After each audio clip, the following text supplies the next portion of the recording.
It's now time for Talkin' Boxing with Billy C.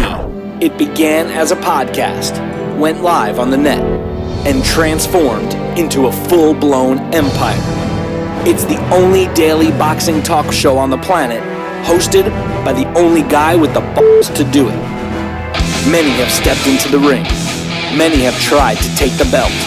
And one by one, they've fallen. Another victim of the undisputed heavyweight champion of boxing talk radio. Talkin' Boxing with Billy C is on now. My style is impetuous, my defense is impregnable, and I'm just ferocious. I want your heart.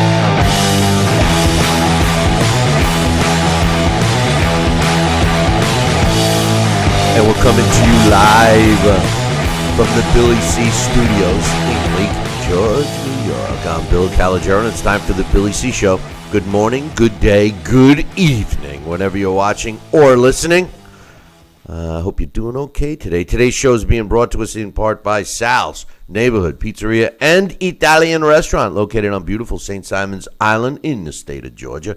Check out his website, www.salsneighborhoodpizzeria.com, or give my man a call, 912-268-2328, 912-268-2328. Find out why I go all the way to St. Simons to get a decent slice of pizza and an authentic Italian meal. salsneighborhoodpizzeria.com. Today's show is also being brought to us in part by our app. That's right. Download our app today. Just go to our website, www.billycboxing.com, and you'll see the banner on the right-hand side. Click it. Download it. Enjoy the show on your phone. And finally, today's show is being brought to us in part by, you guessed it, my book, Tom Molyneux, From Bondage to Baddest Man on the Planet, is available right now where all good books are sold. Get yourself a copy literally right now while you're watching or listening to the show by going to Amazon.com or BarnesandNoble.com. Find out why I'm so adamant about educating everyone on my man Tom Molyneux. And yes, it's a true story. If you're looking to get a signed copy, just visit our website, BillyCBoxing.com, and click on the book. You can't miss it. Coming up a little bit later, we got Boxing Hall of Famer Larry Hazard scheduled to join us. I'm going to get his thoughts on some of the fights that have taken place over the last couple of weeks, including the Lomachenko fight. And, of course, the Mikey Garcia big win over Adrian Broner. Curious to get my man Larry's thoughts on that. We're also going to be doing our Blast from the Past. This week it features former world champion and Boxing Hall of Famer Gene Fulmer. And my man Alex Papali will stop by and give us an update and tell us all about Gene Fulmer a little bit later on the show. I also want to mention that we've been having some issues with the YouTube stream. So if you're watching or listening via YouTube and the show is not the full show, or if it's gets cut off or something like that, don't forget, you can always get the whole show. We are simulcasting the show on our Facebook Live. You go to the Bill Calogero Facebook page and you can check it out there. And always, 100%, the podcast is always up there, so you can download that. It is on iTunes, but you can get the link pretty quickly by visiting our website, BillyCBoxing.com, and it just says download or podcast, or you'll find it. It's up there along the top. Today, yesterday we were talking about, Deontay Wilder. He's calling out Anthony Joshua, and I basically said yesterday adamantly that I feel that Anthony Joshua and Deontay Wilder, forget all the belts, forget all the mandatories, that fight has to be made right now. Deontay Wilder's going to start pounding his chest saying everybody's avoiding him, et cetera, et cetera. Now, today, I just want to reiterate, we got a lot of stuff to talk about, and, we got a bunch of emails that have been piling up, so if we don't get to it today, we will definitely get to them tomorrow. The main thing here is, my thoughts with Anthony Joshua are simple. He's the best heavyweight in the world today. End of story. He's in the driver's seat. Every other heavyweight's got to come to him. So I don't want to hear any pounding on the chest and this and that. Now, I do have an email that I want to read real quick, and it's more than just an email, because Johnston not only is a regular contributor to our website in terms of the UK boxing scene. But he's also in the chat room, and the chat room that we refer to is the one up on BillyCBoxing.com. And he gave us an update on this actually this morning on what's going on with Anthony Joshua. So I'm going to get that to you. But first, joining me right now from beautiful St. Simon's Island in Georgia is my man, Sal Rocky.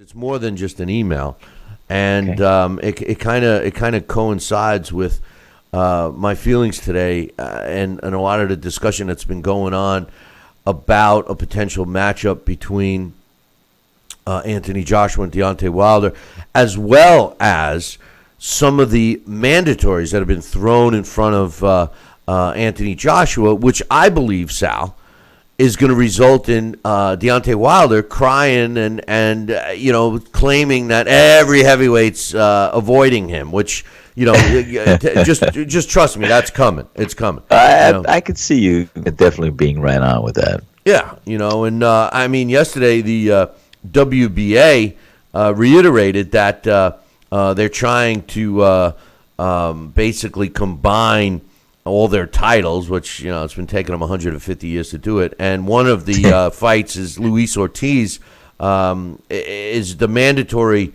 for the WBA's version of the heavyweight title for Anthony Joshua. And apparently they are discussing some other issues with the IBF in order to get this to happen. And as we know, the IBF, their automatic mandatory for Anthony Joshua is Kubrat Pulev. So it gets a little confusing. And that's the guy that failed the drug test a couple times? No, you're thinking of Povetkin. But Anthony Deontay Wilder will, like I said, he's going to now claim that everybody's ducking him. And the truth about Deontay Wilder, Sal, is I believe that his management team has really been the ones that let him down. I think by coddling him and, basically whispering in his ear how great he is and has him believing how great, all of a sudden, the heavyweight division has kind of passed Deontay Wilder by. He had the injury. He fought some less than stellar opponents. And now all of a sudden, people like us, we can't wait to see Anthony Joshua fight. We'd love to see him fight Ortiz or even Pulev. And now it seems like the odd man out is Deontay Wilder. And it's not because anyone's afraid to fight him. I think it's his management. I think his management did him wrong. What's your thoughts on that real quick? That is a good point.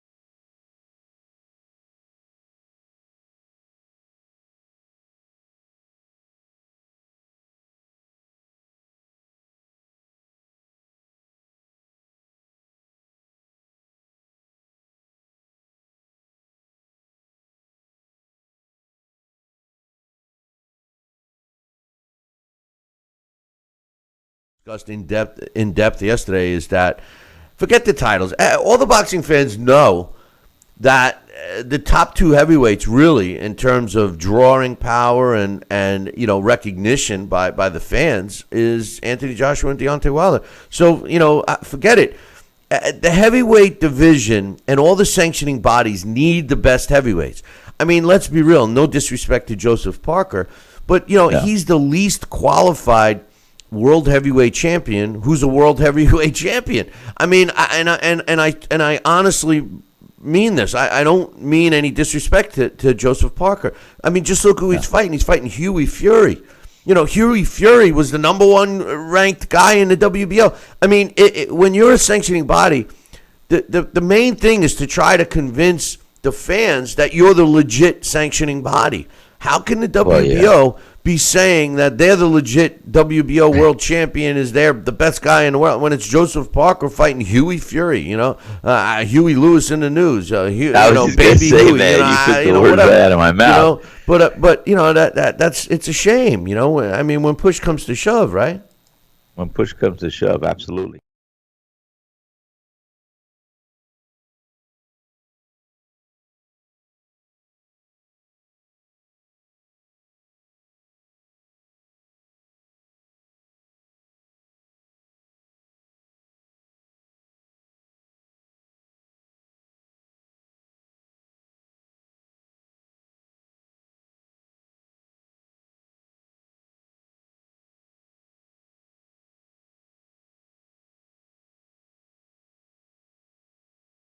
There's no doubt about that. So let me read this email real quick, and it's from my man Johnston.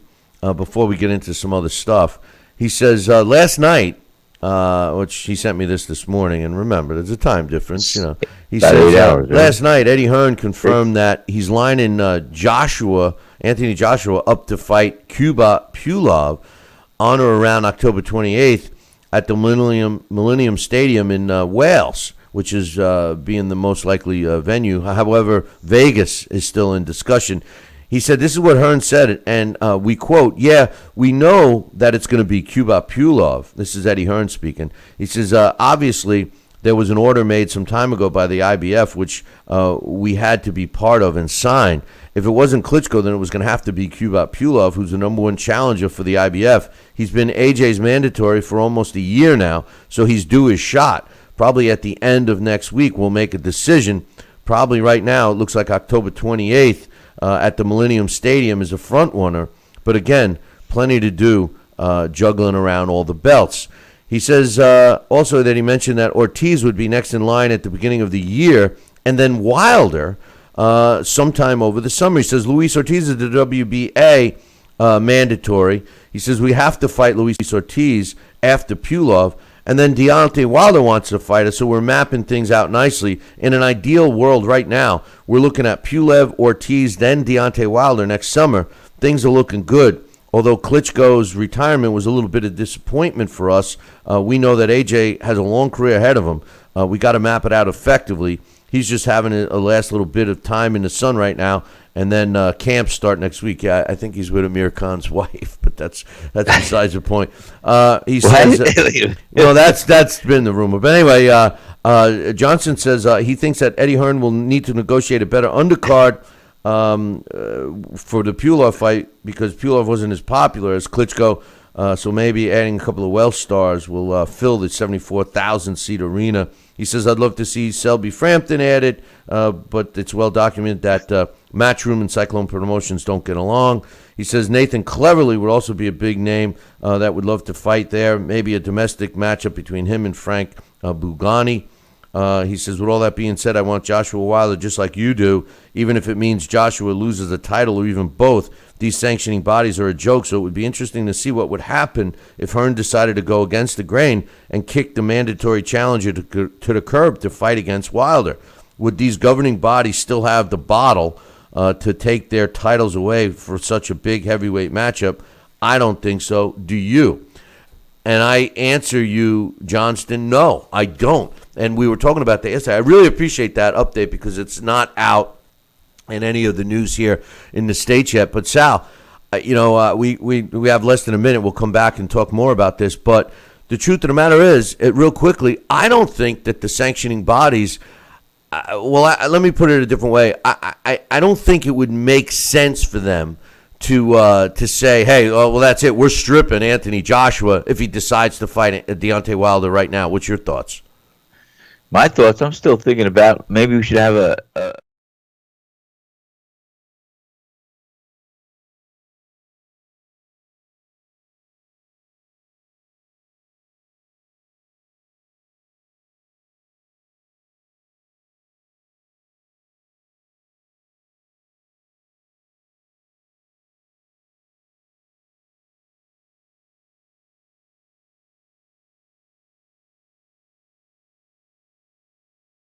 Take a short little break, and when we come back, we'll finish up on that. I got some other stuff to talk about, so don't go nowhere. Billy C will be right back.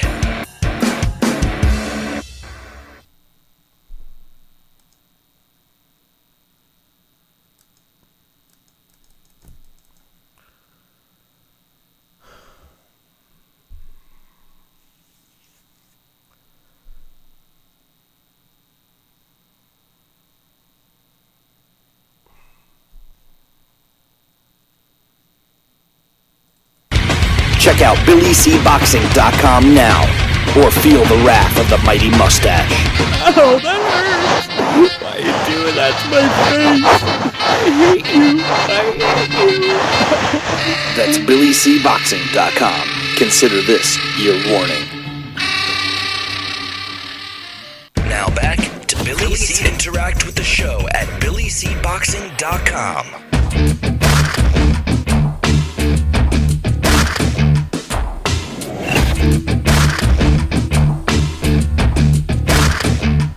And,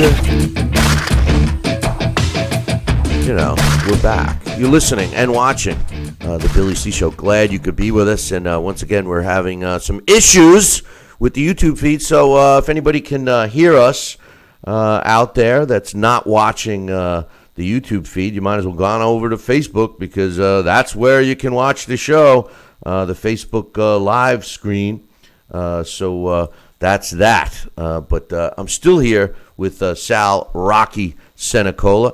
And Sal, before we went to break, we were talking about the potential matchup and what the ramifications would be for Anthony Joshua just to walk away from the sanctioning body orders of fighting a guy like Kubrat Pulev and or Luis Ortiz and go directly to Deontay Wilder. And personally, I think he's in the driver's seat. Maybe that's the route he should take. What do you think? It's funny because I'm playing it out in my head, and I could actually see the sanctioning bodies flexing their muscles and stripping and taking away from Deontay Wilder, but then doing a roundabout and saying, well, there was a clause, or we saw this, or we were validating this, so we'll do that, because they're going to get a feedback uproar as far as that's concerned. So yeah, and they could finagle, they could do this. They're the world sanctioning bodies, so the playing field's never level, and they could find a rule that they wrote 100 years ago that was never on top that'll do it. But I think they'll flex their muscle. I think they'll try and do it. Well, I hope you're right, because it makes sense. You know what I mean? It certainly makes sense for them. But anyway, some other stuff real quickly. We will, like I said, we're having some issues with the YouTube stream again, which is pretty nerve-wracking for me. But some discussion about the Mayweather McGregor fight real quick. Bob Arum was very vocal yesterday when he said that it's not a fight, for Christ's sake. He says there's not even a chance McGregor wins. He also made a point that based on the ticket sales, he says why the reason he says why they're not sold out. He says there's only a limited number of suckers out there. So hey, I mean, it is Bob. What it is. I like Uncle Bob there. That's some good points. Oscar De La Hoya said the same thing, because a lot of people are keep bugging him about the fact that people are talking about McGregor Mayweather, and a couple of weeks later you have the big fight between Canelo and Triple G, and Oscar says everyone knows. He said this, and I quote, he says, we're concentrating on our fight. We're concentrating on our event only. He says, obviously, we have the real fight here. We have a serious fight. This is a serious fight, a serious event. Two of the best fighters fighting each other, and I think that the fans have recognized that, and they've recognized it. So have the sponsors and a lot of other media people. They recognize that this is the real fight. This is the fight that they want to be at. This is the fight that they want to see and pay for. A clear indication is we sold out in 10 days, and I feel like the fans are recognizing that this is the fight. It's the real fight, and that's what they want. I think what Oscar's trying to say is that the Triple G and Canelo fight is the real fight. What do you think? I think he wants to, try to emphasize that might be the real fight considered here. Yeah, well done, Oscar. That's what I got from that. But I'll tell you what, we've all been saying it. This is nothing more than a farce. I'm asked every day, at least 10 times, and it's like push the button, and I'll let you know. It's a farce unless Conor McGregor, he does have a puncher's chance, unless he gets lucky in the first or second round by waiting in there and just manhandling and throwing him into the corner and just hitting him with a lucky shot. It's going to be all Floyd. And Floyd's going to be lucky if he just wants to carry him till the 6th round or maybe 8th, and because he's going to pick him apart. This guy's not a boxer. On another note, Bill, you know what I saw on ESPN? It's all about the McGregor-Conor fight. That's all they were going up there. But I saw something in the news also about bare-knuckle boxing might be coming up to be looking at. What's your thoughts on that? Well, you have to read more than just the headline, Sal. That's what I got a chance to. Then you rang my phone. They've been discussing bare knuckle boxing. There's actually a league. DirecTV Sports has had it, but the most recent one you're probably referring to. Actually, I got somebody forwarded me the article. They're always helping me, my listeners, which I love. They are experimenting over in England, or I should say the UK, with some organized bare knuckle fights that are all sanctioned and stuff, and it's looking good. They're doing well. It's looking well. They're doing well with fan interest and stuff. So keep your fingers crossed. I like it. I like the bare knuckle boxing I like it too, approach. Bill. It reminds me of, remember the old movie with Charles Bronson, Hard Times? Yeah, no, I know, but the BKB, which they had over at DirecTV's sports, their own channel or whatever they have there, was good. I watched a couple of it, so we'll see what happens. But anyway, well, I guess some of it. I guess some of the YouTube is working. I don't know, man. I don't know. It's I'm getting crazy stuff on my screen, but anyway, David Price, he's a heavyweight. There was so much talk about David Price being a legitimate heavyweight, and anytime he ever fought anybody, he's lost. Well, he's making another comeback. He's going to be returning to the ring in September 16th. Don't know who he's going to be fighting yet, but I mean, how many beatings does this guy have to take? I mean, it's clearly this guy's days have come and gone. But something that we both like, the World Boxing Super Series, they announced that the fight between Chris Eubank Jr. and Anvili Yildirim will be taking place October 7th in Germany, and I like this fight. What do you think? I think that's a good fight, and that's going to be a great preview of that Super Series. And I'll tell you what, that is a very good fight. I like to see that one. So far as I know, in the World Boxing Super Series, we got Barrios Breedis against Mike Perez September 30th. I'm actually looking forward to that. That's a good fight. Division. George Groves against Jamie Cox October 14th. Eubank and Yildirim October 7th. And I'm pretty sure they had announced the Gaziov-Lazarek fight too. So if anybody's got those dates, drop me an email because it flew under my radar and I missed it. So anyway, by the way, Eubank Jr. is working with Floyd Mayweather Jr. In his camp, helping Junior's helping Junior prepare for his next fight, and. It was funny to hear what Yildirim say. He says, "What's Chris going to learn to do in a Mayweather camp? Hide and seek? Is he going to learn to run away? Funny. Is he going to learn to run away from me for 12 rounds? The fans want to fight. I want to fight. If he's a man, he's going to have to come in and fight." So, what I really like about that is I like the fact that other fighters recognize that Floyd likes to run and hide, hide and seek. I like that.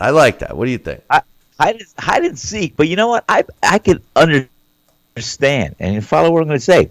I think a lot of fighters, but definitely Floyd Mayweather played a lot of tag when he was a kid. That's how he got those moves, to avoid those little touches, you know. I agree. I think that he definitely played a little tag, you know, and I think girls must have beat him up when he was a kid, because that's why he smacks them around now, you know.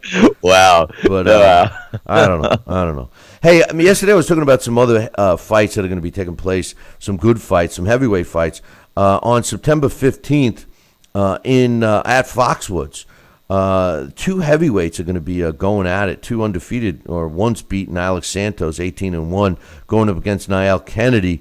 I like it, man. I like seeing heavyweights early in their careers fighting real fights. What do you think? Is the trend changing or what?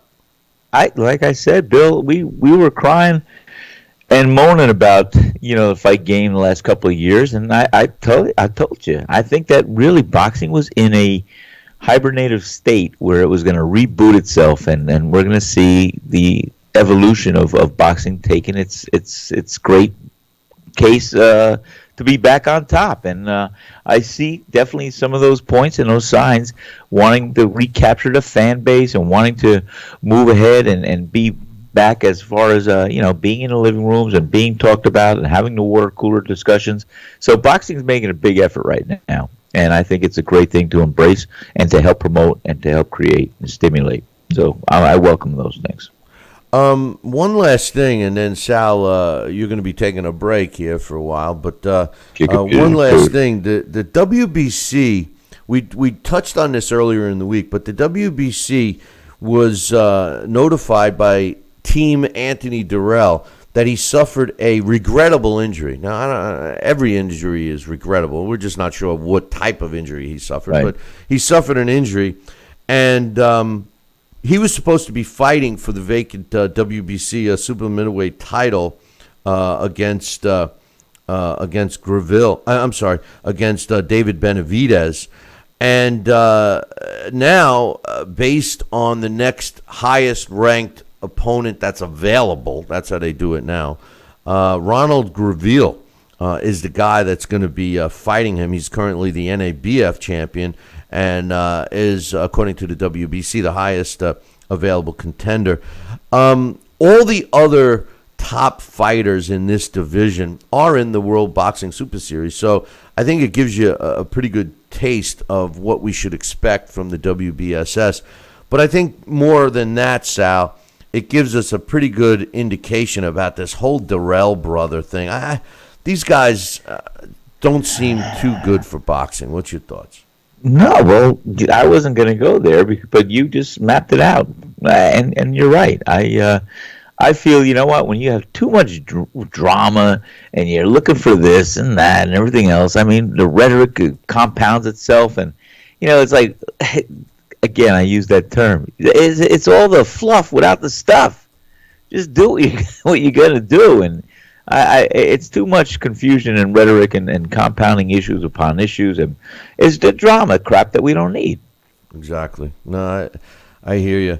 Also, real quick, we had Manny Pacquiao, according to Bob Arum and multiple other sources that might be more reliable than him, does want to exercise his rematch clause and fight Jeff Horn. It does look like this fight will be taking place. It's pretty good that I would think that we are going to have it, looking like it's going to be at the end of this year. What do you think about? I mean, we don't have much time here, Sal, but what do you think? Is Manny Pacquiao doing the right thing to exercise the rematch, or should he have ripped a page out of Vladimir Klitschko's book and just called it a career?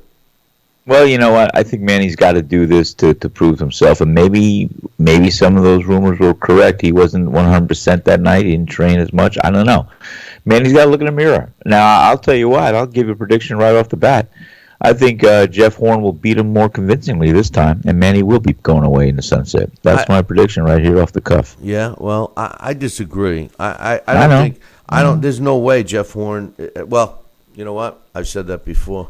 I just think you'll be both, pal. I just think that Manny Pacquiao was. I just think Manny Pacquiao took this guy lightly. just like the rest of us. But anyway, hey, listen, we're going to take a short break, Sal, and when we come back, we're not going to have you on. We will have my man Larry Hazard joining us, and we'll get back to you in a little bit. Well, I always enjoy the other segments, and I'll be listening. So you guys take care, and I'll talk to you a little later, Bill. Sounds good, man. That's Sal Rocky Senecola, and like I said, we will be getting him back here in a few minutes. But in the meantime, I'm going to take a short break. And again, we want to apologize for all the YouTubers out there. We are experiencing some difficulty with that version of the show. Apparently, according to my main people in the chat room, they're telling me that the YouTube video is working. We're just not getting the multiple camera feeds. So we apologize for that. I think I've been blaming YouTube, but I think I'm leaning towards Microsoft at this point. So it's everybody's fault. I don't want to make excuses, but Billy C will be right back. Hey, fight fans, check out KOFantasyBoxing.com. KO Fantasy Boxing is boxing's only trademarked fantasy game. Check it out, www.KOFantasyBoxing.com. Select your own gym, your own fighters, track them through a season that can last from 3 months to a year, depending upon which league you join. You got to check this out, man, www.KOFantasyBoxing.com. Join it today. Again, www.KOFantasyBoxing.com, and tell them Billy C sent ya. Broadcasting in all corners of the globe, on the web and radio. He would scoff at a stretch of that man, I would think. Alla tagliata, messa fuori, c'è Pirlo.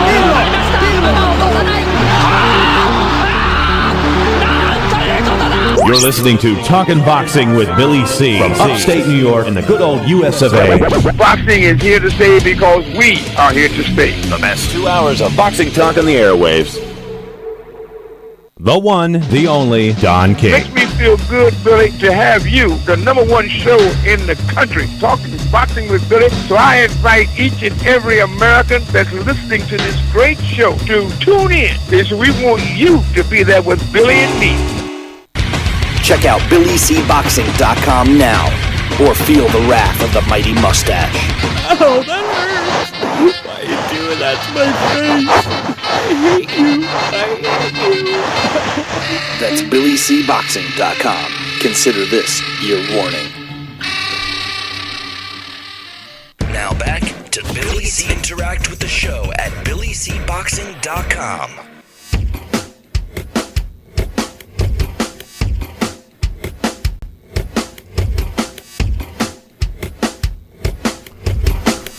And we're back. You're listening and watching the Billy C Show. Glad you could be with us today.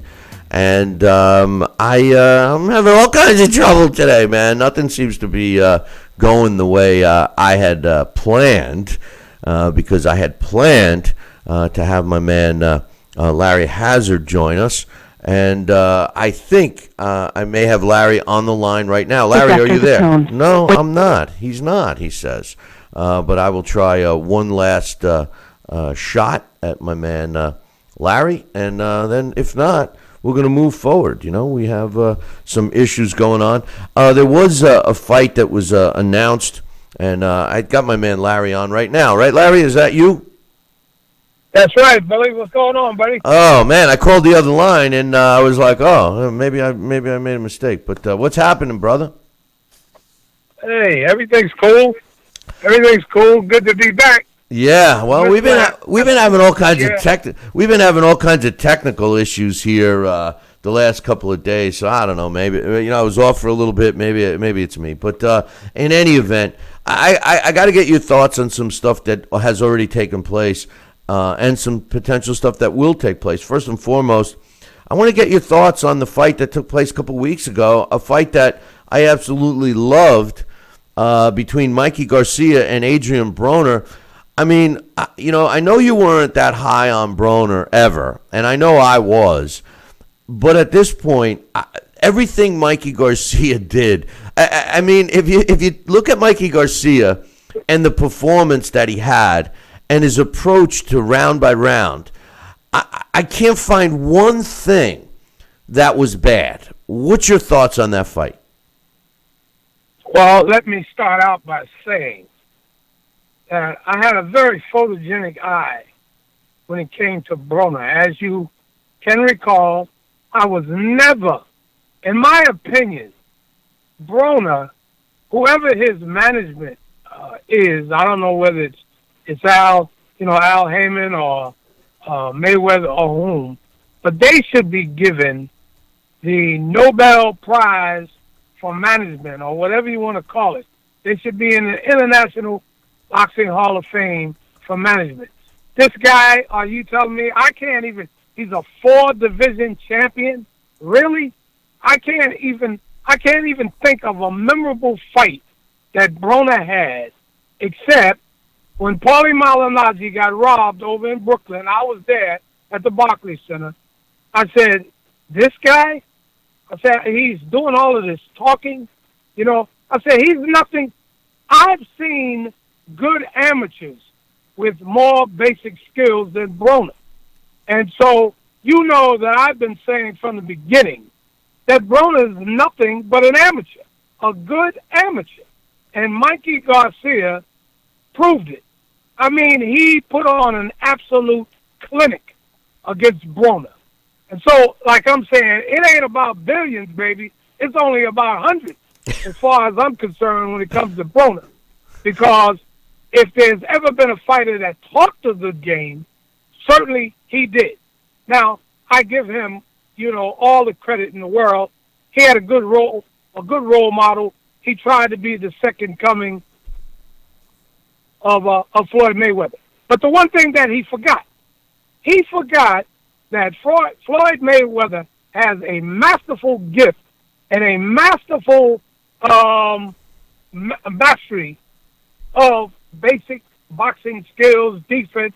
Might be boring to some, but there's no question about Mayweather's skills. So Broner should have, went ahead and tried to master the skills like Broner or like Mayweather instead of just, talking about it's all about billions, baby, and all of that rhetoric. And the other thing about Floyd Mayweather, if Broner wanted to use him as his prototype, is that Floyd Mayweather probably is never within outside of 7 to 8 pounds of his fighting weight at all times. He trains religiously. He's always in shape. Okay? So when they announce a fight for him, he doesn't have to go and start dehydrating and rehydrating and going to the mountains and all of this other crap that you see some of these fighters try to promulgate out there, that in order to make you think that all of a sudden they're going to be world beaters. So all Broner did was make me a prophet, and I'm sure that he made a lot of other people who really know the sport of boxing, who are boxing purists, okay? He only made us prophets. He made prophets out of us. And Mikey Garcia, you understand, really demonstrated just how much Broner needs to learn about the sport of boxing. He took him to school. I didn't give Broner, I maybe gave him 1 or 2 rounds, and that was it. So I think that's the last we're going to hear with all of this braggadocious, program that he has about how great he is. I think that's the last we're going to hear about that. I don't know about that. He said right after the fight that he packed the place and that he'll fight anybody, and he's still on his on. Please. I know. But Mikey Garcia, what impressed me about him is that he displayed what I like to see in a fighter. Number one, his ring generalship was on display, Larry. He was cutting the ring off. He controlled where Adrian Broner was going. He had Adrian Broner on his back foot and not being able to do anything that he wanted to do, thus exposing his corner for not making the right adjustments, or Adrian Broner just not knowing and not listening to anyone else. That's number one. Number two, I think that's what it was. I think that his corner got frustrated with him, okay? Because I was listening to the guys in the corner trying to get him to get going. But I think that his corner got frustrated. And I know, even, when he was being interviewed at the end of the fight, he's standing there alone by himself. Normally there's a corner man there, and just to give him a little more confidence and let him know, well, we're behind you. He was by himself, okay? I think that his corner got disgusted, okay, and just reached the point where saying, man, look, you're not fighting, okay? This guy's taking you to school. You're embarrassing yourself. And so, let's get going. And he never could get going.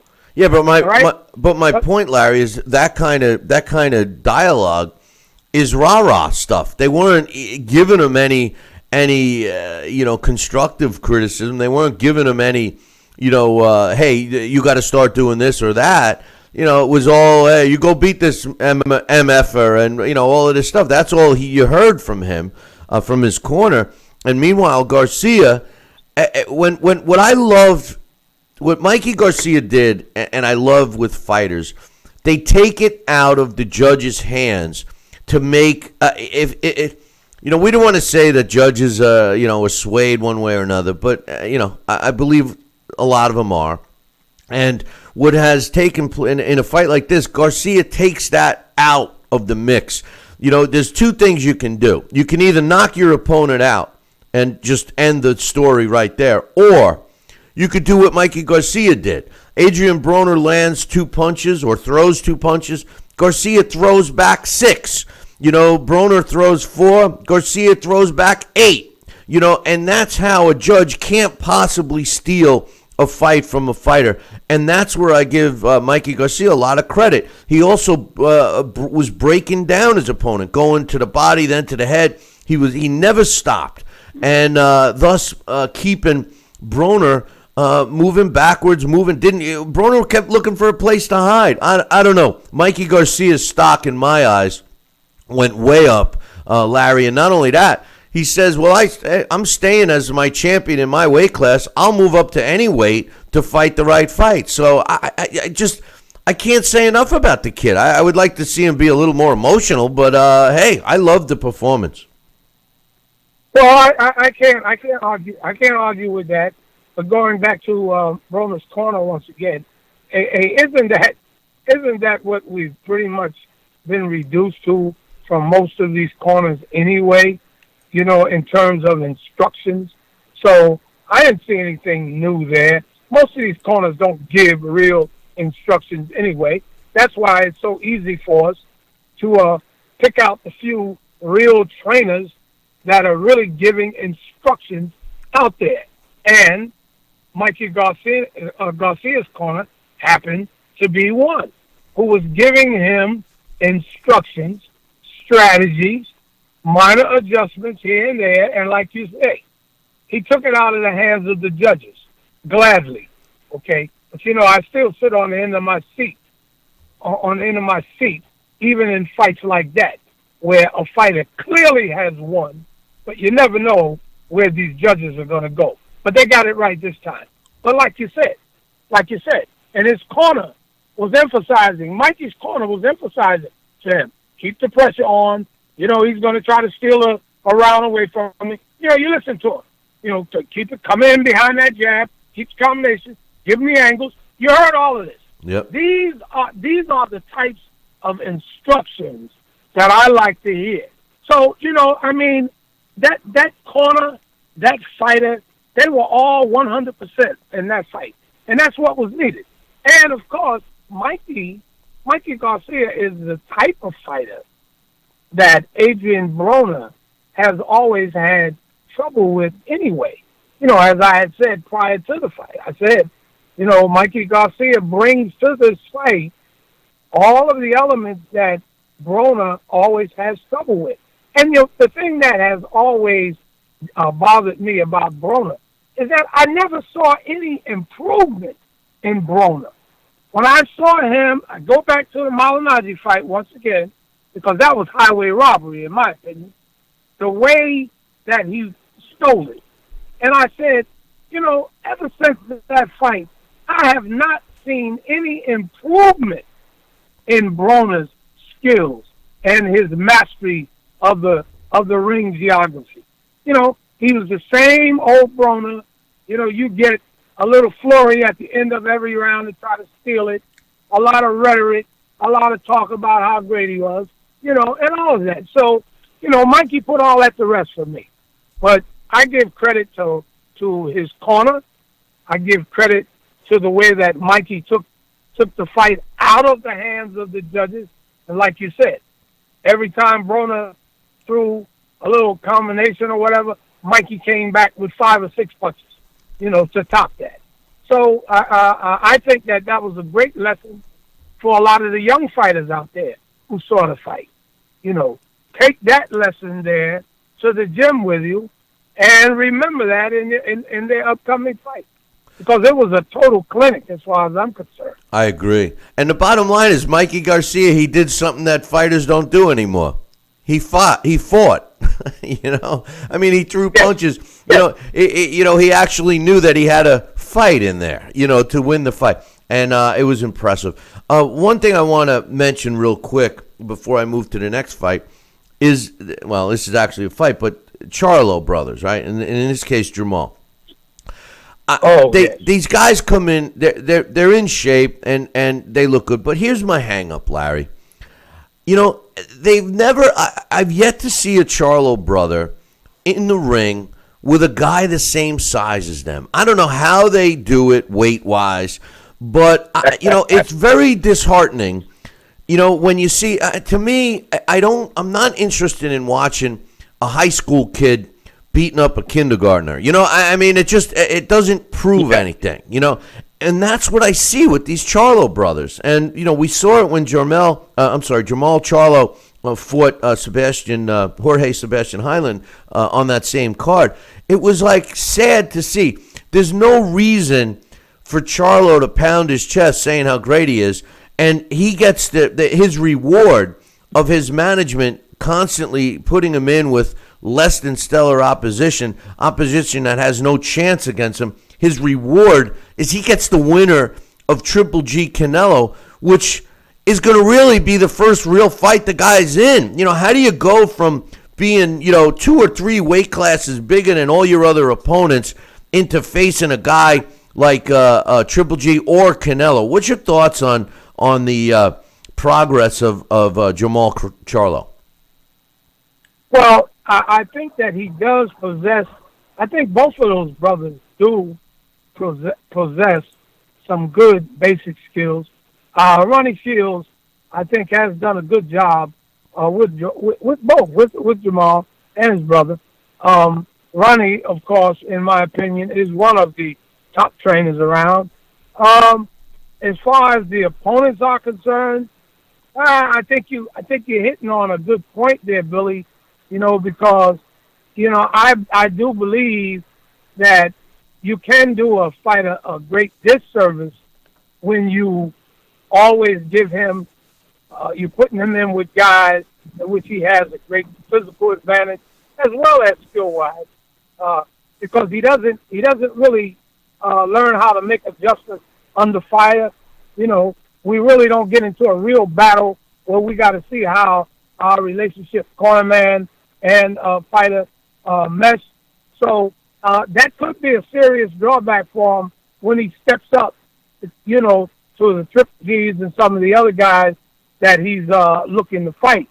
I happen to like those Charlo, especially Jamal. I like him, you know, but I agree with you.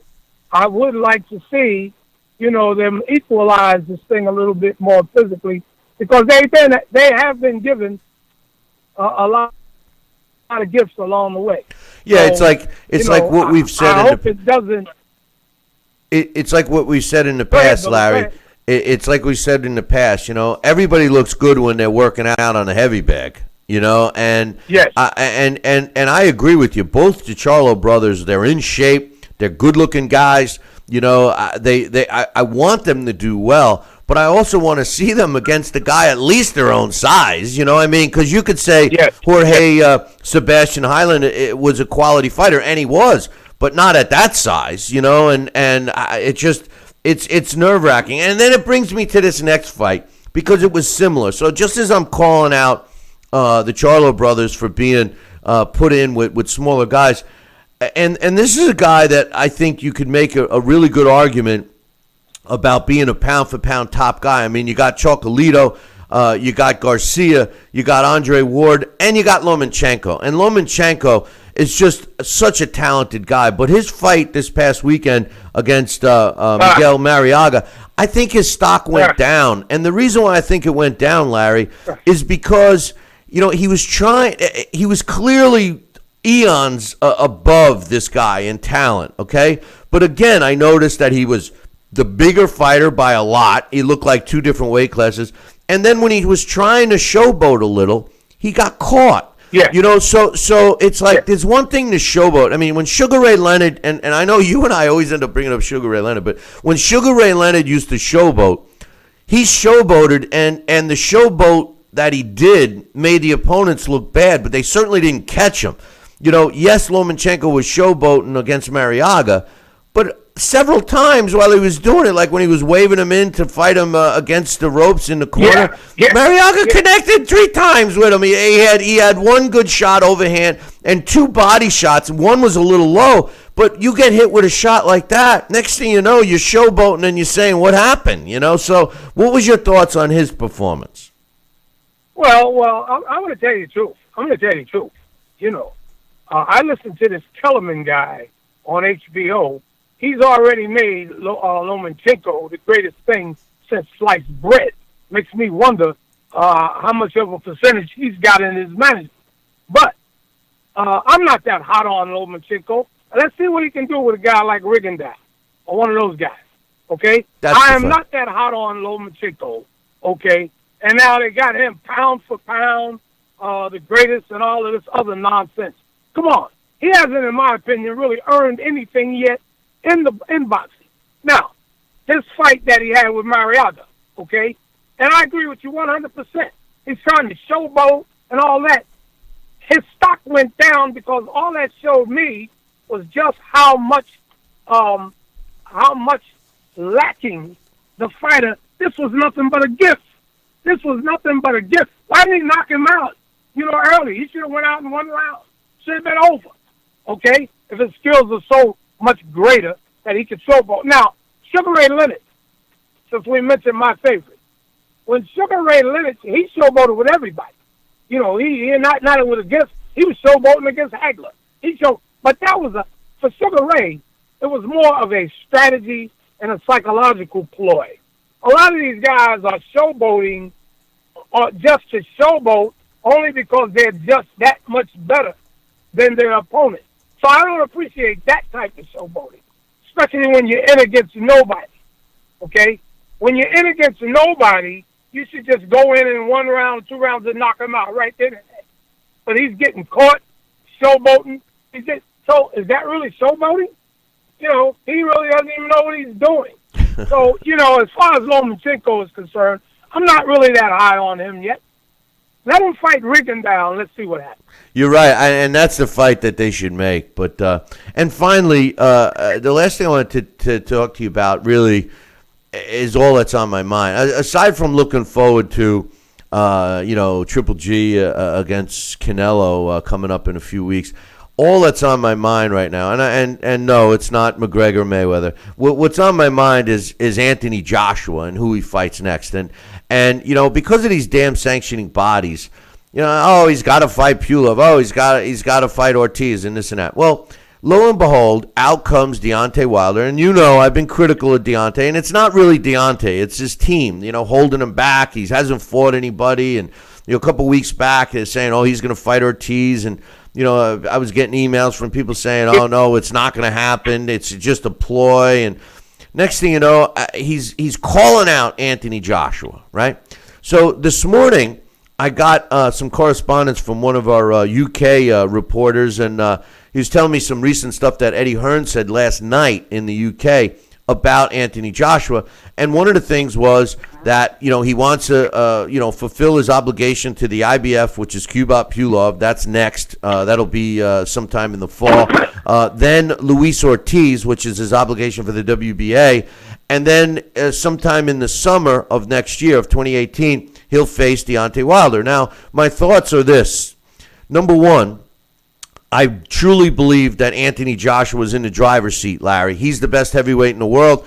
All the heavyweights got to go to him. That's number one. Number two, I think that Anthony Joshua has found himself above the sanctioning bodies, which means they need him more than he needs them.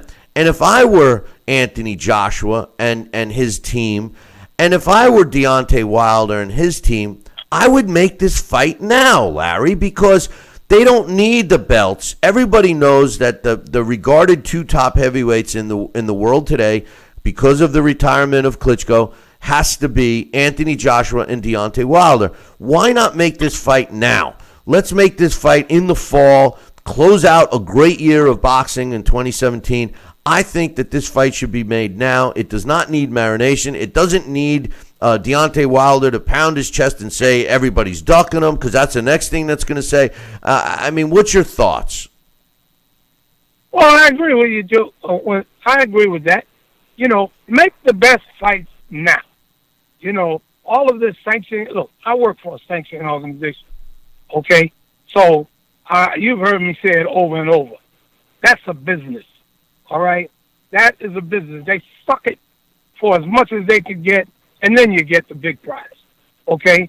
So until these fighters and these management and these promoters, until they disrupt this whole system of who becomes the champion, who gets ranked, etc., it's going to go on. These fighters are mesmerized with these belts. Why do you think the WBC, these guys come out with all these belts? Silver belt, golden, diamond belt, and all of this other, all of this other crap that goes on, But I agree. Make the fight now. All of the best, all good fights, all of the best fights. Well, we just seem to have lost Larry, so we're going to get him right back on. His segment's just about over, but we can't leave the show without. Did we get cut off? Yeah, you got. All of a sudden, I lost your. Now you sound so great. You were sounding distant in for the whole call, and now we're just getting ready to wrap it up. But finish your thought. We got cut off just as you were saying that you got to make the right fights at the right time. Yeah, I agree with you that the best fights should be made right now. Okay, when they're hot. Let's see Joshua and Wilder right now. Then all those other guys can still, those fights can still take place. Because win or lose, if it's a good fight, okay, it's not the end of a career for either one of them. But these are the two best heavyweights out there, and so let's make the fight now. I agree with you 100% on that. Yeah, it's a fight that I think needs to be made, and because in all honesty, Larry, Deontay Wilder, if he loses, we both know how it works. It's about the money. So when you look at risk versus reward, blah blah blah, it makes no sense for Deontay Wilder to risk a fight against a quality heavyweight like Luis Ortiz, because I personally don't think he could beat him. But he could make a big payday fighting Anthony Joshua right now. And even if he loses, all those other opponents are still there for him. Right. And not only that, but that's a way to get back into the mix by beating those guys and say, okay, I've learned, I'm better, I want a rematch. Whatever the case is, they could actually make more money. But I think the greed factor with these guys and the fact that the new blueprint is to coddle your way to a championship and then take the least amount of risk fight, the least quality opponent, it's not working for these guys. They become exposed. And right now, with the way the fight game is changing, since Floyd is retired, we have seen, specifically this year, we have seen some really good matchups with the guys that we want to see fighting each other. I just think that this is a continuation, and we all know, we all agree that the best heavyweight fight that we've seen in I can't remember how long was Joshua against Klitschko. Then nothing better to follow that than Joshua against Wilder. Hey, you preaching to the choir, Billy. Like I said, the least guy does not always translate into the most money. Okay, this is about getting that money, man. Like the sanctioning bodies, they're after the money. So the fighters, you should go after the money too. Forget about the belts. Go for the money. Joshua Wilder, okay, is the best fight. Win or lose, all of those other guys are still there. Okay? They're still there. So you got that pot of money that's going to be shared around with all of those top guys. It doesn't matter who's got the belt. You're still going to get a shot at the belt. You're going to get another shot at the guy if you lose to him. And if you lose to him, you'll get a shot at the next best guy. You got that whole pool. What do you think? Look, you had Leonard, Hearns, Duran, okay, Hagler. You had those guys all sharing a pot of money in a round robin for how many years? Come on, man. You know, listen, and the funny thing was those guys were making good money back then, and it was justifiable because they had the fans behind them and everything else. And you're right. You know, listen, the sanctioning bodies, it would not make financial sense for the IBF or the WBA to say, really, Deontay Wilder, you're going to fight Deontay Wilder, then we're stripping you. Well, then who's going to be the champion? What are you going to do? You're going to find some other slug, and like I was saying earlier, no disrespect to Joseph Parker, but he's the other champ. I mean, how can you put Joseph Parker in the same breath of Anthony Joshua or even Deontay Wilder for that matter? You know, so you can't. You know, so these sanctioning bodies, what they're better off saying, hey, we'll sanction it too, so they get a piece of the pie. Otherwise, they're cutting their nose off to spite the face, and that's the end of that. You know, but anyway, well, I agree, and hopefully we'll get this sorted out, and we'll have some more good stuff to talk about. But Larry, I appreciate you coming on, and I look forward to next week, my man. Okay, baby. I'll talk to you then, Billy. All right, Larry. Have a great one. Okay. That's Boxing Hall of Famer Larry Hazard joining us and giving us his thoughts on a bunch of stuff, specifically feeling, similarly to the way I feel. Similarly. Yeah, similarly. Hey, we're going to take a short break. When we come back, Blast from the Past is due up. Alex Papali in about 2. Billy C will be right back. Hey, fight fans, check out KOFantasyBoxing.com. KO Fantasy Boxing is boxing's only trademarked fantasy game. Check it out, www.KOFantasyBoxing.com. Select your own gym, your own fighters, track them through a season that can last from 3 months to a year, depending upon which league you join. You got to check this out, man, www.KOFantasyBoxing.com. Join it today. Again, www.KOFantasyBoxing.com. And tell them Billy C sent ya. Broadcasting in all corners of the globe, on the web and radio. He would scoff at a stretcher, that man, I would think. Palla tagliata, messa fuori, c'è Pirlo.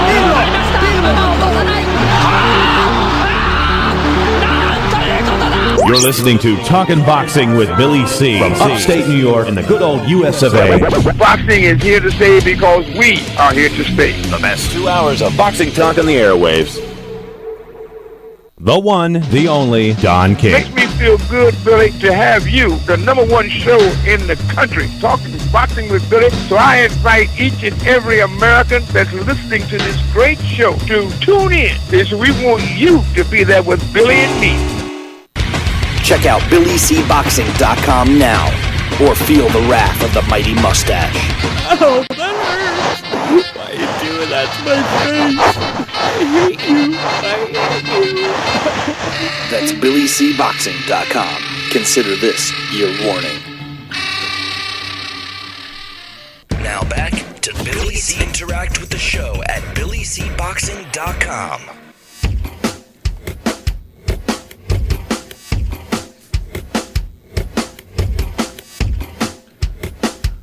And that's my cue. And we're back. You're listening and watching the Billy C Show. Glad you could be with us. And once again, I apologize for some of our camera feed errors that are going on right now. We got to thank the powers that be for that. Mainly, I won't mention any names, but Microsoft and YouTube. But besides that, hey, it's time for our favorite segment the Blast from the Past, which is being sponsored by KOFantasyBoxing.com. Check it out, www.KOFantasyBoxing.com, and the Title Bout Championship computer game. Download yourself a copy right now. Visit our website, BillyCBoxing.com, and click on the Title Bout Championship computer game banner. And this week's Blast from the Past features a guy that, I recently, I was so glad to see this as one of our requests, because this was a guy that I've recently rediscovered. And Sal and I are doing a new show. It's called Billy C's Boxing Revisited, and we are going to unveil a episode of that at our event that we're doing in a couple of weeks. And you will also start to see it on television. I will keep you posted on that. But this guy was one of the guys that we watched and redid a fight on, and I was amazed at how vicious he was and how entertaining his fights were as well. I'm talking about former world champion and boxing Hall of Famer Gene Fulmer. And joining me right now to tell us all about Gene Fulmer is another Hall of Famer. Soon to be Hall of Famer. Yeah. My main man, Alex Perpali. What's up, brother? Good morning. See, this is so interesting. I kind of enjoy the audio only version. I feel much more confident. I'm completely naked. Yeah, well, geez, you didn't have to tell us that, but it's good. It's good, and it gives me a little. I think I'm going to have a better time concentrating on what you say instead of trying to make out all the photos that you have behind you on your set, because generally I'm always have a room full of pictures. Yeah, I'm always like, wait, now what's that a picture of? Ooh, what's that a picture of? So. Anyway, it's a cave women and dinosaurs and King Kong. Yeah. Well, it's quite the collection. But and I have to admit, I've gotten to see it up close, and still didn't see it all when I was at your place. But Gene Fulmer, interesting cat, huh? Yes, very interesting, and I really didn't know too much about him. I actually had the pleasure of meeting him once at. Up in Canastota at the International Boxing Hall of Fame. He was a frequent guest there, and I do have his signature on one of my gloves. He has a great moment in an HBO documentary about knockouts, because as we'll get to, he was actually the victim of one of the most memorable knockouts of all time. And I remember learning about him through that for the first time, because there was a clip of him, and there's also a clip of Bo Jack, both who suffered memorable knockouts. And his description of being knocked out was just very memorable. And he just was a very, kind and a gentleman and a Mormon. He's from Utah, but Gene Fulmer, that was one of his nicknames, actually. You can't help it because of the double M's there. Newspaper writer types love alliteration. And his style, he was not very technical at all. He was a rough-hewn type of very physical kind of guy. So his style lended itself, of course, to the Mauler moniker, and so they called him the Mormon Mauler. That was one of his nicknames. Another nickname was the Cyclone, but outside the ring, he was Gentleman Gene. And he was very well liked, and he had the two brothers, and they basically when I was talking to Jay Fulmer couple of years back, basically told me that the earnings that Gene had made in the ring. This is actually I should be talking about later in this segment, but the earnings, he basically bought a compound, and all the Fulmers lived there, and they still do to this day. But he was smart with his money. But anyway, his career is kind of a weird one, because you know how we usually look at a fighter and you look at their resume and you follow them, or if you start following a fighter now and you by the time his career is over, the length of his career, you say, well, he started off, he got better and better, he fought bigger and better names, et cetera, et cetera. Well, when you look at Gene Fulmer's resume, he started fighting tough guys pretty early on. And the names are unbelievable, when you just go through them in no particular order, like Paul Pender, Gil Turner, Rocky Castellani, Ralph Tiger Jones, Joe Maselli, Basilio, Spider Webb, Gardello, Sugar Ray Robinson, Dick Tiger, Benny Kid Paret. I mean, who didn't he face in his era? I mean, he's a guy that you could never say, that Gene Fulmer, he was a great fighter, but it would have been nice to see him face and then plug in a name, because I would challenge somebody to plug in that name. Oh, yeah, absolutely. As you said, this guy fought everybody. Absolutely true. Just the basics on him. His real name, Lawrence Gene Fulmer. His mother named him Gene because she was paying respects to Gene Tunney. He was born July 21st, 1931 in West Jordan, Utah. He was 5 foot 8 inches tall, and he fought his whole career at middleweight. Like you said, he was the oldest of 3 brothers, and all 3 of them boxed professionally. He was a tough, hard-working guy, and I think it's as amazing as it is that he fought everybody. He wasn't like a great fighter in terms of his style. He wasn't a huge puncher, but he was doggedly determined and a consistent puncher. And he fought everybody. He worked in a copper mine. That was some of the hard work that he did. And even when he was still working in the mine part-time before his first fight with Sugar Ray Robinson, which came in his 41st fight. And his first, he was 17-0.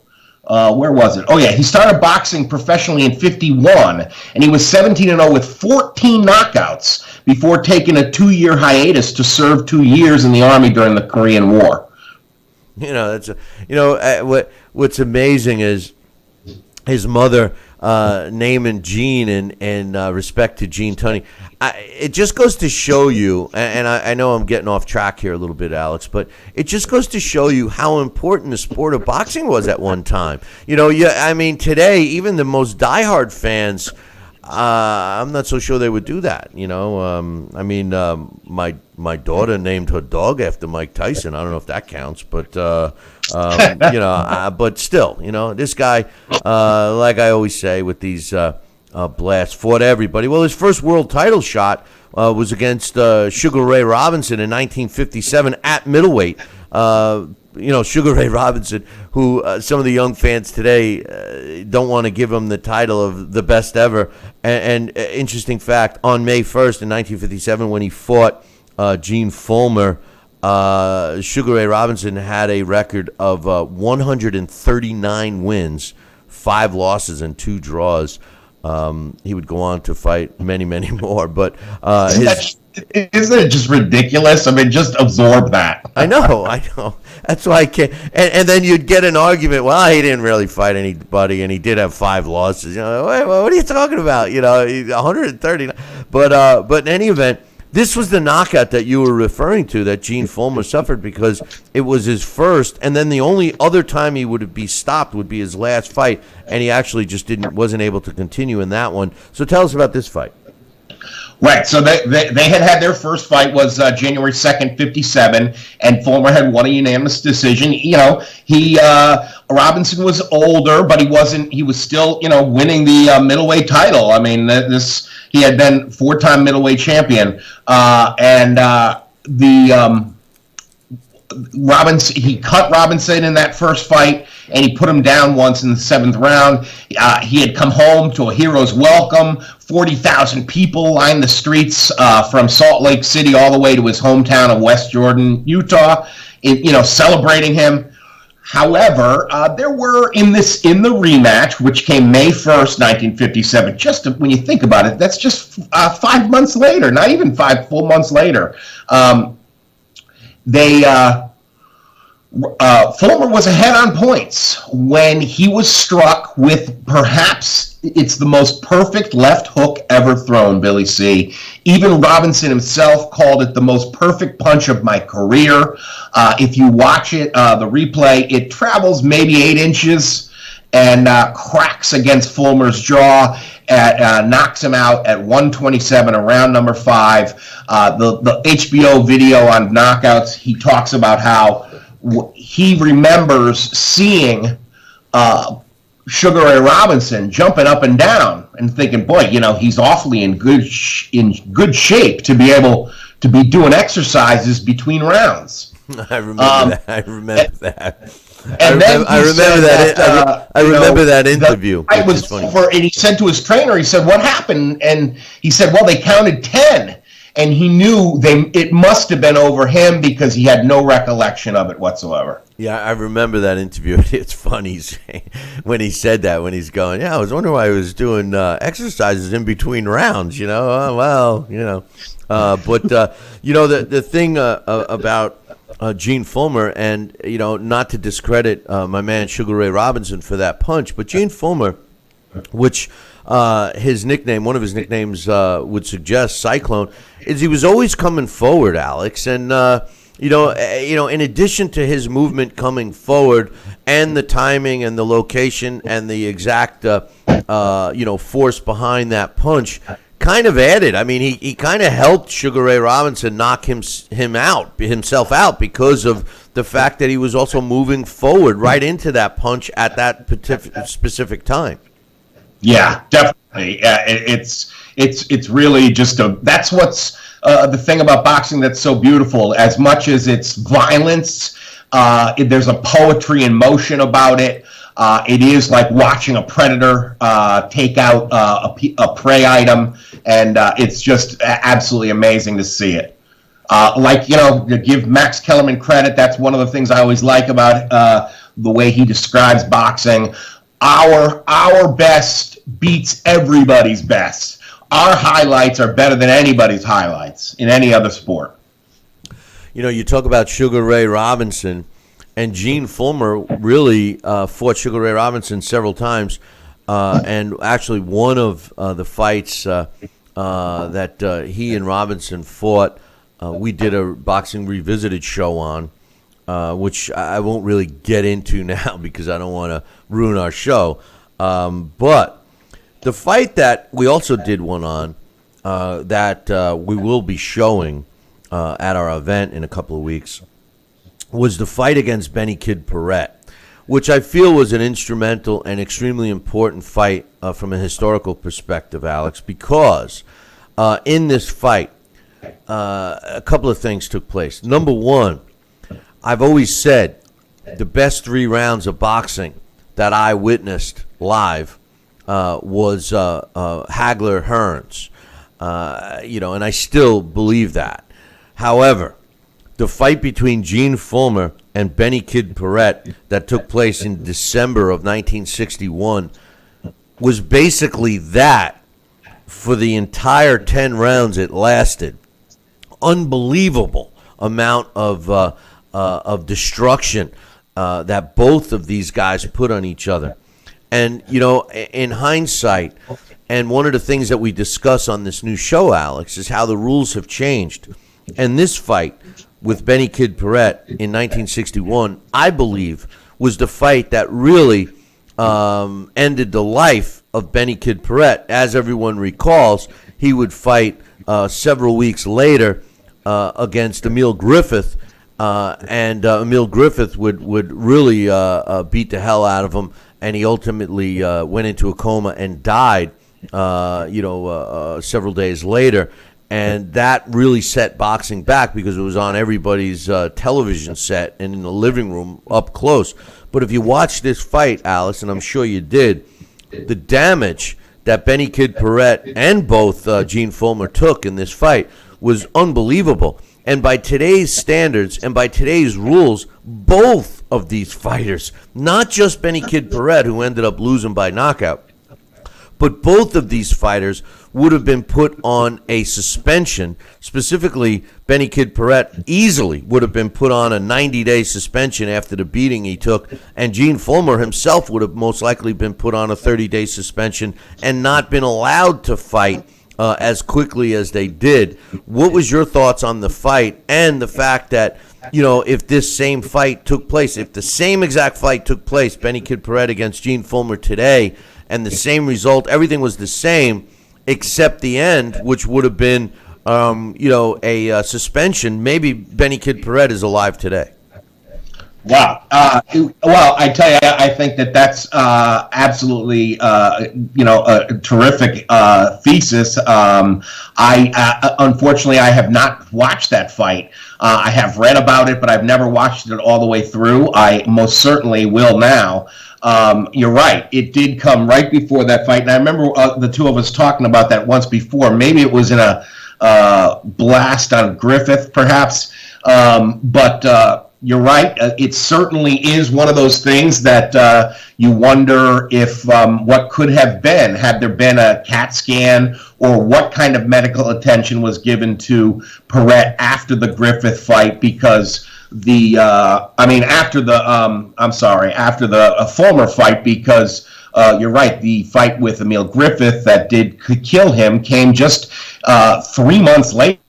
Not even. It was the fight with Fulmer is December 9th, 61. Then the year turns to 62, and March 24th, he fights Emil Griffith. So you're right. If he had a 90-day sparring ban, which he certainly would have if it was, a brutal fight that everybody knew about. I mean, yeah, imagine that if, like, Gotti Ward fought again 4 months later. I mean, or 3 months later, that would be atrocious.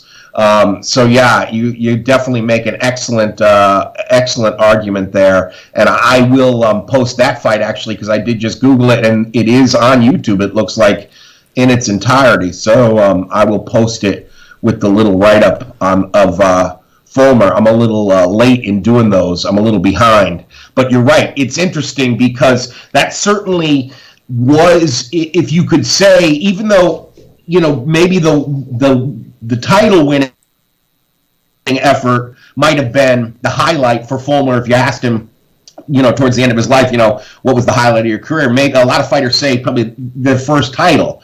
And for him, beating Sugar Ray Robinson was probably up there. But it was in 1961, the year that he did fight Paret, that he capped the year off with the win over Paret, where he was called the BWAA's Fighter of the Year. He had successfully defended the middleweight title 3 times that year, including a revenge decision over Robinson, which they had a draw, which came after after he had been knocked out. And then he had 2 more successful title defenses, including the brutal win over Paret. Yeah, well, here's another thing to look at. Not only was that Benny Kid Paret. You were right. I mean, he was down. Paret was down 3 times in that 10th round. I know. I did a whole 2-hour show on it. It was amazing. The fight is a must-watch fight for anybody that's a boxing fan. You got to watch this fight. I mean, it's you're on the edge of your seat. Sal and I watched it. And I had seen clips of it before, and this whole new show that we do, we try to do these fights and pick the fights. I have I have the rights to rebroadcast them, and we pick the fights that we haven't seen in a long time, or we've never seen. So when we call them, it's a shock factor. It's like watching it live, and that was 100% the case in this fight. And I was just amazed of how brutal it was. But here's another thing. It wasn't all Gene Fulmer putting a beating on Benny Kid Paret. Benny Kid Paret was putting a beating on Gene Fulmer too. And when you look at this fight, Gene Fulmer was never the same fighter after this fight, because right after that fight, he himself had to take a long break. If you look at his prior career, he was fighting pretty frequently. After the Benny Kid Paret fight, he himself didn't fight for 10 months. And his next fight, and he was still only 30 years old, his next fight was against Dick Tiger, which he lost. And when he fought Dick Tiger again, he had a draw. And then his last fight against Dick Tiger was he was stopped the second time in his career, which was ultimately his last fight in 1963. So that fight, you could really not only statistically back it up, but when you watch it, you could say that fight conceivably was so brutal that it ruined both careers, ending the life of Benny Kid Paret ultimately. And Gene Fulmer was never the same either, Alex. Yeah, no, I think you're absolutely right. I think it's an excellent thesis. I think, I think after the win over Paret, he never won a fight again. And then he retired, and he took a long, for that age, 10-month layoff is a long time. He didn't fight for 10 months after the Paret fight. So yeah, that's an excellent point. Yeah, we skipped over the Basilio fights, those two fights were brutal fights as well. He has 2 wins over Basilio, both stoppage victories. They were, rivals as well, and that was one of the charms of Canastota, because you saw these guys as old men joking around up there in a summer barbecue type atmosphere,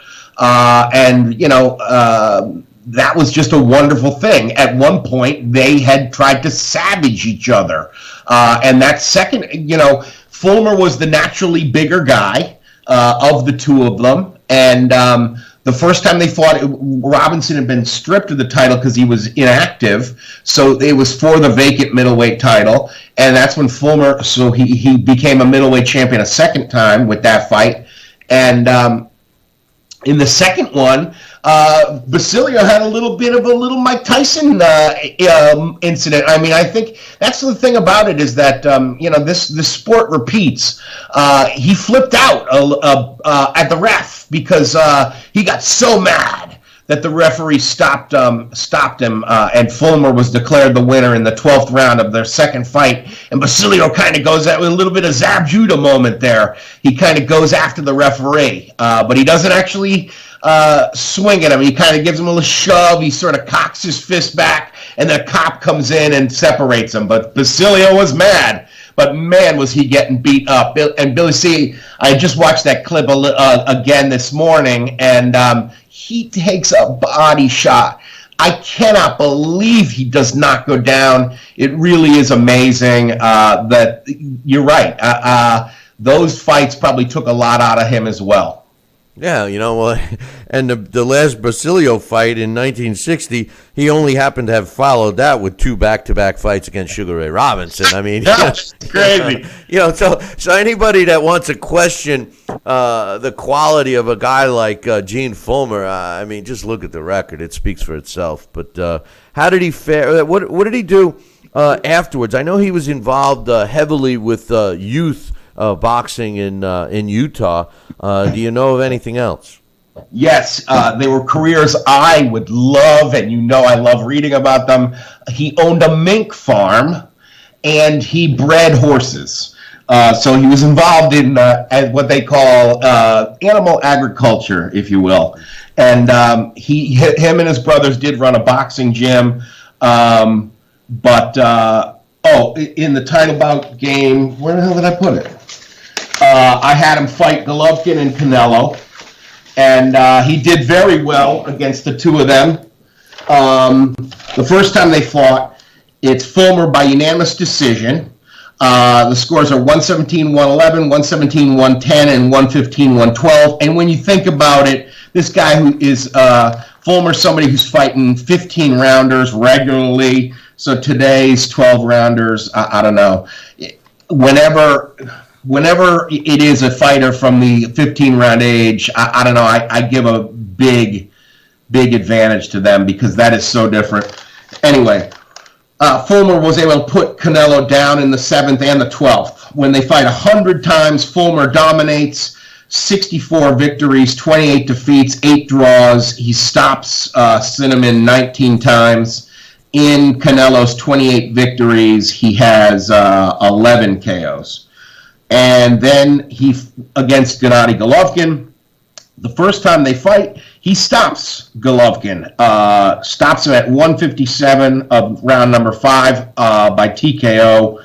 And when they fight 100 times, he beats him as well, but only slightly better. I mean, he only does slightly better. He had 62 victories against Golovkin, 34 defeats, 4 draws, and he stopped Golovkin 32 times. And in Golovkin's 34 victories, he knocked out Fulmer 18 times. Well, they make sense. I mean, Gene Fulmer was a great fighter. There's no question about it. And I suggest if you have some time to go back and watch that Fulmer-Paret fight. It was just unbelievable. I'll post it today, and I'll tweet it and post it in the Facebook group, because I'm going to go watch it actually right now. Well, the funny thing is I'm going to broadcast it. We rebroadcast it, which is that's our Boxing Revisited show. I'll put a link to that too. So you have a link to that? Where is it, on YouTube? No, we don't have it. It's not. It's going to air on TV first. We are going to do a sneak preview showing of it at our event in a couple of weeks, but. That's all new stuff that's going to be coming out. But it's it was a great fight, so I'm sure you'll enjoy it. But great job on Gene Fulmer. He was a world middleweight champion. He was also inducted into the International Boxing Hall of Fame in 1991. He passed away at 83 years old a couple of years ago, April 27th in 2015.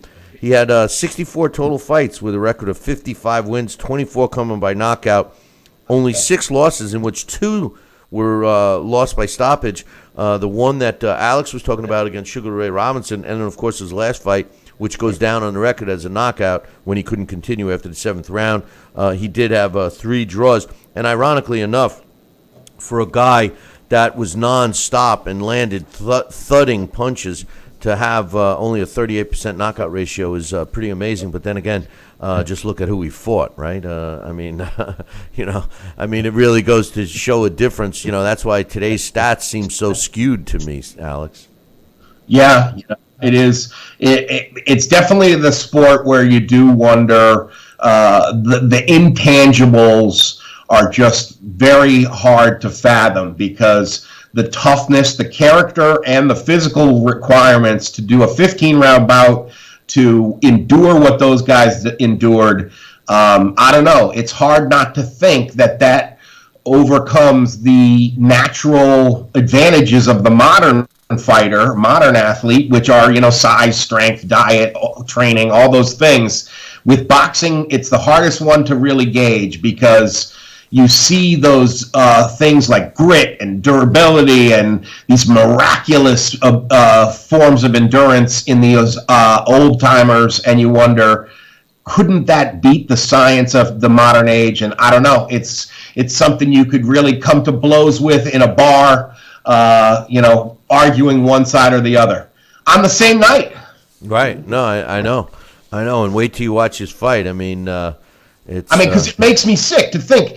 Could you think about it? Imagine like the welterweight Victor Ortiz that beat Andre Berto. How do you think he would do against a prime Carmen Basilio? Science says he would do very, very well. Yeah. And that's hard to swallow. That gets stuck in my throat to even say it. Science, you can't always believe science, apparently, But anyway, Alex. Well, that's the modern athlete, Modern athlete. I think it happens in every sport. I know. So I know. We're bigger, faster, stronger. There's something mystical about getting punched in the face, and you never know how somebody's going to react to that. Yeah, but the difference today is simple. Yes. As humans, we're bigger, faster, stronger. We eat better, et cetera, all those things that you say, right? We even know how to work different muscle better, and from a scientific point. But the one thing that's very clear to me, and it's becoming clearer and clearer each day, is that we've become, although we're bigger, stronger, we're weaker mentally. And we all look at things like cell phones and technology as helping us, but it's really weakening us. And a simple thing is, and we joke about it, but it's true. The participation trophy. Every kid gets a So now that kid that grew up no one being allowed to say you won or lost. Now that person's in a job. He's in his mid-20s or she's in her mid-20s, and she can't understand. It's almost not fair to these younger people to turn them loose in society when they've been coddled. And there's no difference when you look at the same things we complain about in boxing. Oh, he's been coddled. Oh, he's a champion. He hasn't fought anybody. Oh, this and that. And then all of a sudden we expect him to take a real fight and put on a performance like he has been. And then you end up with guys, you mentioned Victor Ortiz. There's a great example. He's in the ring behind a mic saying after getting beat up by Maidana, he's, oh, well, nobody should take a beating like this. What do you mean? Nobody should take a beating like this if you're a carpenter or a plumber or a lawyer. But if you're a fighter, you should expect that comes with the job description. I mean, I don't know. I think that's the biggest equalizer when you look at these different eras. I think from a humanity standpoint, we were a lot tougher back when life was tougher. And I think it would definitely be true if somebody invented a time machine and you took a guy from today and brought him back to a fighter of yesteryear, and maybe today's skill set might be better, but the toughness factor would win, I think. Yeah. Oh, I would much rather see that matchup than a boxing versus MMA. Give me that the idea of fantasy matchup of yesteryear versus today. I would love to see how. But you're right. It's just something we'd have to just dream about and argue about. This is true, and this is what makes the show go. So, Alex, great job as usual. I hope you can come on later in the week and give you some thoughts. Give us your thoughts on some of the fights and issues that we've been discussing this week. Absolutely, yeah. Maybe Friday morning would be great. Sounds good, brother. All right, brother. Billy C. Take care. All right, that's Alex Papali giving a fine showing once again with our blast from the past. But anyway, hey, listen, I'm going to take a short break, and when I come back, we're going to have Sal Rocky Senecola. And if you've joined us, if you've been with us all week, Sal has been trying to ask a question and tell a story, and he hasn't had the chance. But guess what? As soon as we're done with this break, he going to get the chance. We'll be back in 2. Billy C will be right back. Hey, fight fans, check out KOFantasyBoxing.com. KO Fantasy Boxing is boxing's only trademarked fantasy game. Check it out, www.KOFantasyBoxing.com. Select your own gym, your own fighters, track them through a season that can last from 3 months to a year, depending upon which league you join. You got to check this out, man. www.KOFantasyBoxing.com. Join it today. Again, www.KOFantasyBoxing.com. And tell them Billy C sent ya. Broadcasting in all corners of the globe, on the web and radio. He would scoff at a stretch of that man, I would think. Palla tagliata, messa fuori, c'è Pirlo.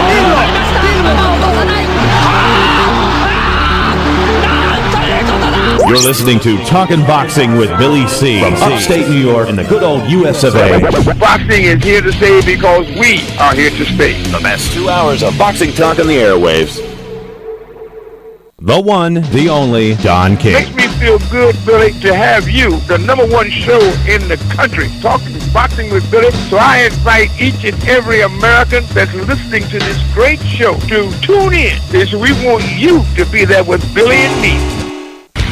Check out BillyCBoxing.com now, or feel the wrath of the mighty mustache. Oh, that hurts. Why are you doing that to my face? I hate you. That's BillyCBoxing.com. Consider this your warning.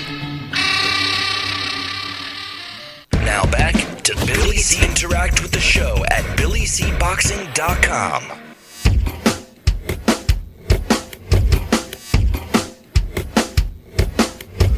And they're back. You are listening and watching the Billy C Show. Glad you could be with us. And Joining me again is my man Sal Rocky Senecola. Although you can't see him, we can certainly hear him. Can't see me. No. And Sal, I don't know if you were listening, but I had to give up some of our info about the new series we're doing, and I couldn't help it. We're talking about Gene Fulmer and the fight against Benny Kid Paret, which you and I did on a Billy C. Boxing Revisited episode, and what a fight that was, wasn't it? Billy, I'll tell you what, that fight was incredible. And we were like kids in a candy store. It was just like, wow, that's what boxing was all about back then. It was just each fighter with their passion, their heart, their whole makeup were in there to win. And no excuses, nothing barred. They fought with every essence of their body, mind, heart, and soul. And that was the passion. That was the heart. That was the best. Hey, I'm going to beat you. I'm the better fighter. And they had that, and they went all the way to the end, that fight. And, I often say, there's a certain fight that is more memorable than others. That might be one of the fights that you'll see the after effects and a turning point of one's career. And, that was definitely, for both of those combatants, probably a significant fight that established that turning point to the later days of their life or career. Well, as we talked about, Benny Kid Paret, obviously, in my opinion and yours, especially after we watched that fight, cost his fight with Gene Fulmer, ultimately cost him his life because although he did take a severe beating from Emil Griffith, I think the damage was already, the seed was planted. And then Gene Fulmer, as we kind of pointed out today, he too, his own career wasn't the same after that fight. So anyway, I just want to tell everybody that we have a bunch of emails, and I apologize for letting them back up, but I'll give you a heads up. I mean, my man Joel has got one in here, Raheem, Jesse, my man Jeff from Pennsylvania, to name a few. We have these emails all set. I promise you we will get to them tomorrow. The old rule that we have, if you take the time to write us an email, we will take the time to read it on air. We've had some technical glitches this week, and we're actually experiencing one right now. All of our viewers on YouTube are only seeing the one camera feed, but we'll get to the bottom of it. And we apologize for any inconvenience for you. But right now, as we wrap up the show, Sal has been dying to tell us a story. And, he was waving his hand at me on Monday. He called me Monday night. He called me. I was like, Horseshack. He's like, don't forget, I got a thing I want to tell you, blah, blah, blah, da, da, da, da, da, da, da. So here you go, Sal. It's an open platform. Please, Sal, tell me and all the viewers and the listeners the story that you wanted to tell us. I forgot. Yeah, that wouldn't surprise me. Jeff. Yeah, ding, ding, what? But that wouldn't surprise me, man. But go ahead, tell me. Flip Mahoney at your best. Whoa. Let me tell you something. I've been wanting to tell you this story. I almost called you Sunday night, but it was very late. And because this event happened at my restaurant Sunday evening, and man, I'll tell you what a turnaround! And wait till you see what I'm going to do about this, and you're going to like all this, I believe.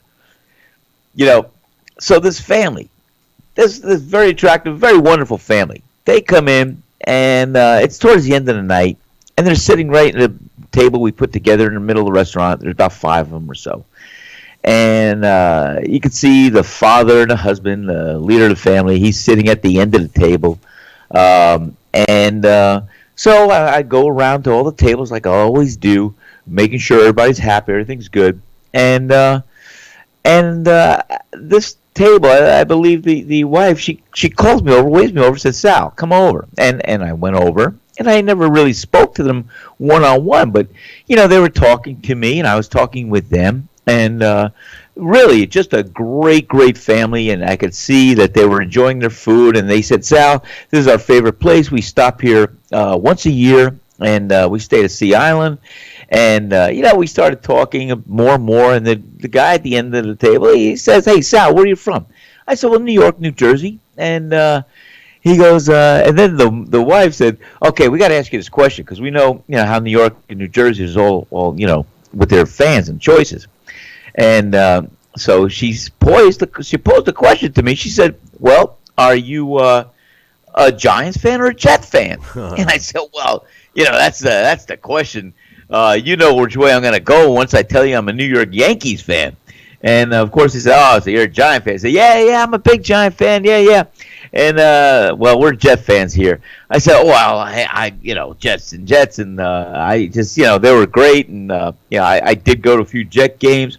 And then the woman said, "And as a matter of fact, this is a Jet right here." I said, "Really?" And I said, "You are?" And he said, "Yes." And I said, "Sir, excuse me, but may I ask who your name is?" He said, "Yes, I'm Pat Ryan." Pat I said, Ryan. "The Pat Ryan?" Pat Ryan, the quarterback. Pat Ryan? Pat Ryan, a quarterback from the Jets in the 80s. I loved Pat Ryan. He was. Immediately said, "Oh, Pat, I'm a Jets fan." I said, I used to love watching you, and you were a fantastic quarterback. You're a legend. He said, "Well, I don't know about a legend." I said, "Well, I think I'm a legend too." So, no, but I said, "I can't believe this is the Pat Ryan with his lovely family at my restaurant." He said, "Sal, we come here every year, and but I want to introduce myself." And I said, "Pat, I'm so glad." And the guy's a gem. I mean, we were talking sports, we were talking life, we were talking the old days, the good days. I told him about my fight in Memphis, Tennessee. They're all from Tennessee, and I saw Pat Ryan, and man, he was a great quarterback for the New York Jets. And man, I put my shoe in my mouth that time, and I eat through a pair of shoes every day in my restaurant. But I always call in the Yankee factor, and that gets me off the hook. But man, what a beautiful memory I have there, talking with Pat Ryan and his lovely family, and what a class act. And I'll look forward to serving them again and again. And you know what I'm going to do, Bill? Because I always have hanging in because we get Bill Parcells in the restaurant. I told him that. Because I have a Giants football helmet, official helmet, hanging up in my restaurant. And I also usually have Phil Simms' jersey hanging up, because I knew Phil Simms very well. And we used to work out the Westwood Nautilus together. And I knew a lot of the Giants back then. I used to cut Bart Oates' hair. And we knew Jim Burt. We knew all these guys from the 80s. It was great time. And LT used to come to my fights. And so I knew all these guys, and so of course I gravitated to the Giants on a lot of levels. But I'll never forget when I saw Pat Ryan play football for the for the Jets. What a great player! And you know what I'm going to do for Pat? I am going to get his picture, and I'm going to post it on my wall of fame next to all my celebrities. And I'm also going to order on eBay or wherever I can a Pat Ryan jersey, and I'm going to hang it and fly it high with Phil Simms' jersey.